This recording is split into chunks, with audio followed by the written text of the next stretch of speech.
Hello friends, আমি চলে এসেছি আমি কার্তিক আমার নতুন ইউটিউব চ্যানেল টু সাইড কিচেনে। আজকে আবার একটা নতুন রেসিপি নিয়ে। আজকের রেসিপি হচ্ছে ম্যাঙ্গো ফুটি।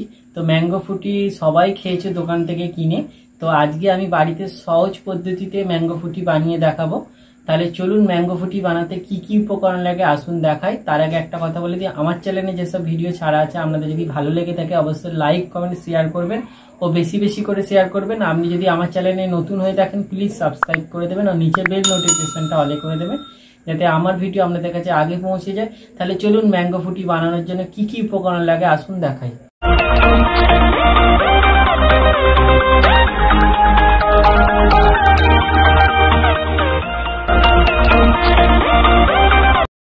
তো আপনারা দোকানে ফুটি কিনে খেয়েছেন, তো আজকে আমি ম্যাঙ্গো ফুটি বাড়িতে বানিয়ে দেখাবো। তো সেটা বানানোর জন্য কি কি উপকরণ লাগে দেখাবো। তার আগে একটা কথা বলে দিই, এই ভিডিওটা আপনারা প্রথম থেকে শেষ পর্যন্ত দেখবেন আমার অনুরোধ রইল। তাহলে চলুন রেসিপিটা শুরু করি আর কি কি উপকরণ লাগে দেখিয়ে দিই।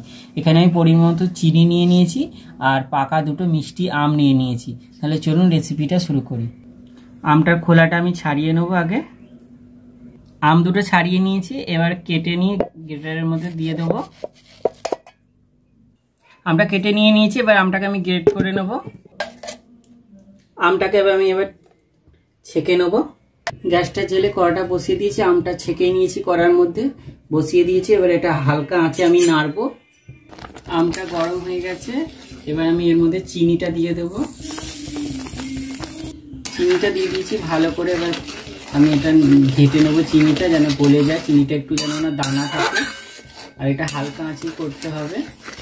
চিনিটা গলে গেছে, এটা আমার হয়েও গেছে, ফুটিটা রেডি হয়ে গেছে। এটা নামিয়ে একটু ঠান্ডা করে নেব।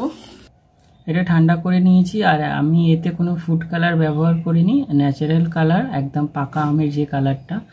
তো আমি এর মধ্যে এবার বরফ দিয়ে দেবো। ঠান্ডা করে নিয়েছি, বরফটাকে একটু গালিয়ে নেব। আমার কাছে কোনো ফুটির বোতল নেই, তো তার জন্য আমি গ্লাসে ঢেলেই দেখাবো। তো গ্লাসের মধ্যে ঢেলে নেব।